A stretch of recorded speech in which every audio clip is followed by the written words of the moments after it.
Kasi po ang Diyos ng daigdig si Satanas. Maraming beses ko na po itong pinapost, pero yung iba hindi maintindihan. Sarado na rin sila sa isip nila bakit ang Diyos ng daigdig Satanas, samantalang ang Diyos Ama makapangyarihan sa lahat ang lumikha. Basahin ko po muli, madalas po ito binabasa sa pangalawang Korinto 4:4. Ganito po.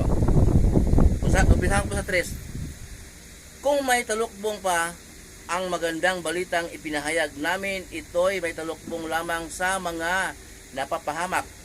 Hindi sila sumasampalataya sapagkat ang kanilang isip ay binulag ng Diyos ng kasamaan sa daigdig na ito, upang hindi nila makita ang liwanag ng magandang balita tungkol sa kaluwalhatian ni Kristo na siyang larawan ng Diyos.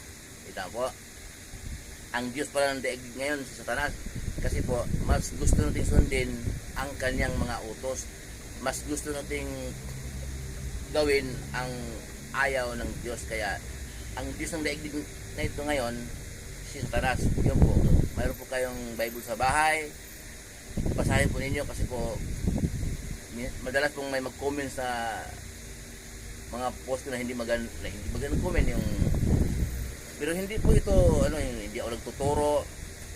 Bible po itong binabasa ko, salita ng Diyos, at sulat po ito ni Pablo.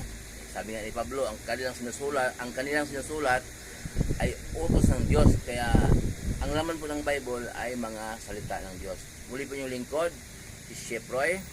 Pagpapalain po tayo ng Diyos, ingatan po tayo ng Diyos kahit saan po tayo pupunta. Manalangin po tayo bago po tayo umalis